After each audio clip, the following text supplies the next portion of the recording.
feel great. I just want to say, like, we could have had a moderator up here do, like, an interview, but I feel like I just want to talk to y'all. We'll do some questions and everything, but... Yeah, right.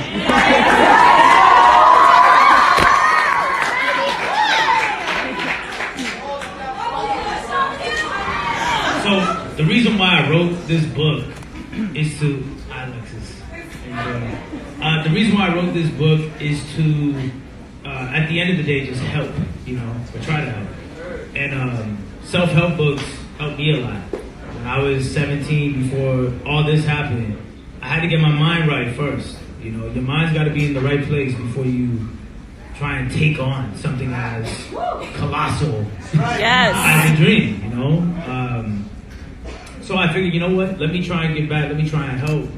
And the whole point is that everyone in here has to first start with step one, which is yourself. That's it. You know what I mean? And a lot of it starts and ends with you. You're your biggest obstacle. You're the first hurdle you got to get over. A lot of people have this kind of mindset that it's the world versus them and all these, it's a very like victim-based mentality. And it's a very like helpless, as if you're not in control. And a lot of things you can't control, but you can control what's going on in your head. You can control how you react to certain things. So this is about getting out of your way, Everyone in here has something in them, right? That they can do something special with the world, And I'm not any better than anyone in here, anything like that. It's just I kind of recognize something in myself and I chose to go after it. But everyone in here has something in themselves, whether it's you want to be a painter or an artist or doctor, whatever it is. But everyone has something that they really want to do. You know what I mean? But they may be doing this.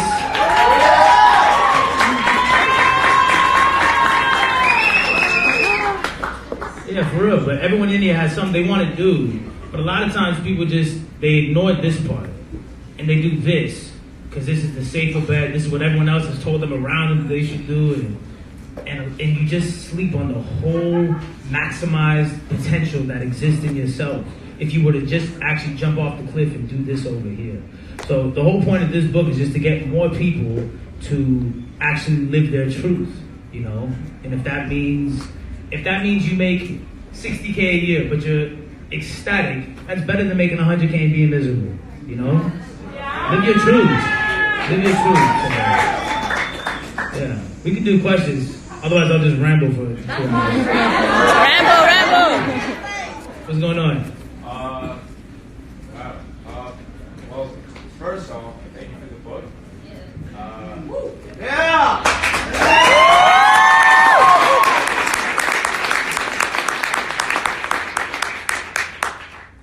already spoke to you a bunch of times about personal development and stuff like that. But if you have to choose, besides your own book, number one book that helped you out the best, above all.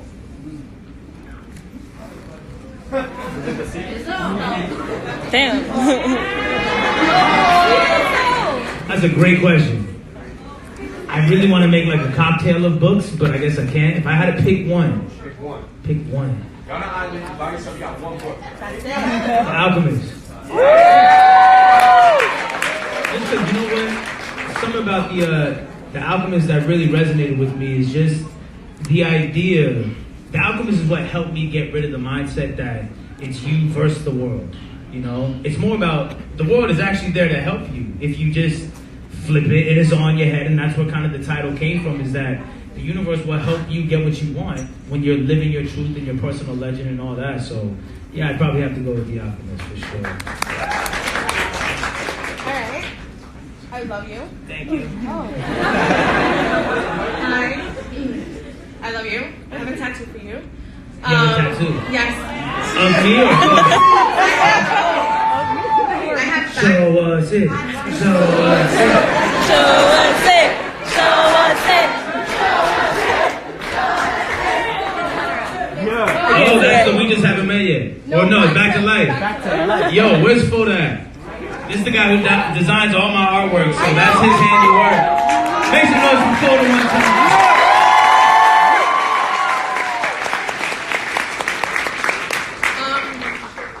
that song, keeps me alive at night. So, yeah. I wanted to ask you if you for some reason, some crazy reason, Yeah. you weren't this, and this wasn't your, you know, Uh-huh.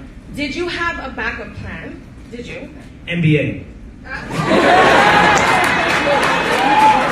Based off of my 6'8" physique, obviously I would have made it. And my question is, on top of that, would you have felt like a failure if you would have ended up doing your backup plan? Yes. Not if my backup plan was the NBA, but yeah, I think that, you know, a lot of people, I like to argue and talk a lot of shit, as y'all have probably noticed. So I got told, you should be a lawyer, or, you know, I was always really good with numbers, so you should do something with finance, whatever. And I would have been great at it, because I believe that anything I would have done, I would have been good at it, because I would have refused to not be great at it. But I think settling is just, it's the most tormenting thing, and I've talked about it in songs, but I'd rather do the oh well over the what if, you know? So jump off the cliff, and if you fall and land on your face, oh well, at least you did it, as opposed to like, yo, what if I would have actually gone for it, you know? That'll keep you awake at night until you're dead, you know, so. So would you rather say as long as you're great at it? What do you mean? Like as long as like, all right, I didn't do this, but I tried, and now I'm doing this, but I'm gonna be great at this. I think anything you do, you have to move like you're the greatest already. That's the whole trick. When I was 14 making beats, they were the worst beats. And I know y'all like, nah, all your old stuff is great. This is before my old stuff was old. You know what I'm saying? Like this is before that. This is just when I'm making beats with 2 instruments and using 1 finger. Terrible. But I thought they were amazing. I genuinely thought they were amazing. I think the whole trick is to believe that you are the greatest thing walking, and a lot of times that rubs people the wrong way, but a lot of times it's just because that's what they wish they had more of in themselves. So whatever you're doing, you have to move like you're the best. If it offends people, so be it. That's their problem. Right here. Sorry, I'm gonna look to the right. I haven't even looked to the right. I'm going to the right after this. First of all, Middle 2, yes. Yeah, so first of all, appreciate you. Thank you so much for everything. Thank you. My question is, so obviously as people start to pursue excellence, they're going to get naysayers, people that sort of make you doubtful, right? And I'm learning to kind of just, instead of like speaking things into existence-wise, instead of just saying, I'm going to be successful, I am successful, Yes. right? How did you deal with that when you were in the basement and you had, whether it be friends who didn't believe in you? Yeah. I mean, for me, it's like, I told my mom I was getting into business for myself, and she's like, no, like, dude, stop dreaming, like, go to school, get a job, right? I was working as a junior accountant, and she's like, stick with your job, get your master's, blah, blah, blah, blah. I'm like, Mom, like, I got bigger dreams than that. Yeah. You got any advice on that? Well, first of all, a lot of y'all's friends are not your friends.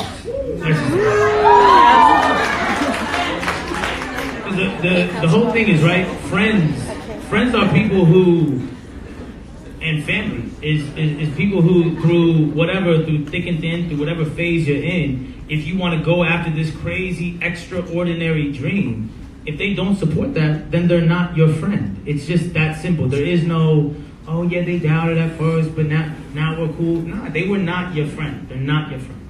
And as far as family and parents just want you to be safe and stable, you know? Otherwise they'll feel like they didn't do their job to set you up correctly. So I have my family here, my dad, my little sister, my mom. My